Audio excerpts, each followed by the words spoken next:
Our gospel reading this Sunday comes from the first chapter of Mark's gospel, and it tells the story of the calling of the first four of the disciples of Jesus.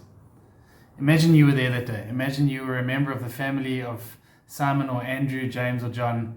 Maybe you were part of the fishing business that they were all involved in. And on that day, Jesus comes walking along the shore of the Sea of Galilee. And he says to these men, "Come and follow me, and I will teach you how to catch people instead of fish." And just like that, they put down their nets, they leave, and they go with Jesus. Now, if you're hearing that story with 21st century ears, it's a little bit unsettling, isn't it? It sounds a bit like a young person impulsively leaving everything to go off and join a cult. What are we to make of it? And what would you feel if you were in that crowd on that day watching what happened? Well, commentators point out that the way that the story of the calling is told in Mark's gospel is very deliberately similar to a story told in the Old Testament, another calling story, the calling of the prophet Elisha. In 1 Kings chapter 19, we read how the prophet Elijah is instructed by God to go and anoint Elisha to succeed him in his prophetic ministry. And so Elijah goes and he finds Elisha working in the fields with his oxen. He's busy plowing the field. And Elijah calls him, and Elisha leaves his oxen and follows. It's very clear when you read the Elijah and the Elisha story that this is a divine calling. It is God who is calling this young man to be a prophet. It's a summons from God. And readers of the gospel who are familiar with the Old Testament are meant to hear that the calling of the fishermen is likewise a divine calling. And so the four men don't hesitate. They drop their nets and they follow Jesus. It's worth noting that responding to this call for these four young men is not an abandonment of family. So, for example, we read a few verses later in the same chapter that Jesus and his disciples are in the home of Simon, who becomes Peter later on.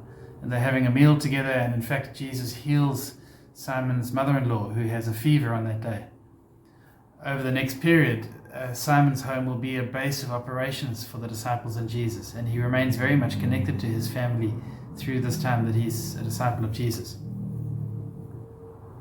You may have come across the short video produced by author Rob Bell called Dust, and he makes another point about the calling of the first disciples. He says that the usual practice was that rabbis would choose apprentices or disciples from a number of eager applicants. The brightest and most capable young boys would apply to a rabbi and say, "I'd like to be your disciple." And then he would pick the very best of the best from that group. Rob Bell says that by turning the tables and going in search of disciples for himself, Jesus is doing something wonderfully affirming for these fishermen. He's essentially saying to them, "You guys are worthy.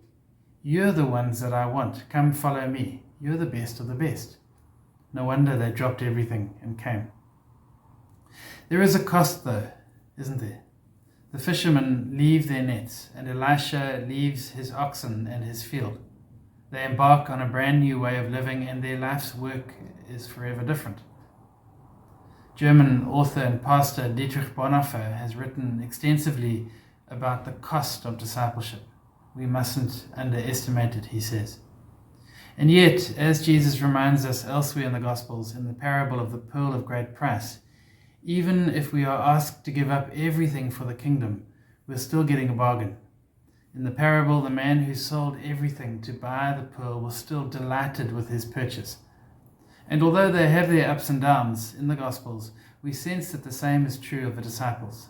Peter says at one stage, "Where else would we go, Lord? You have the words of life." But the first step was being prepared to give up catching fish in order that they could take on this new work and this new life.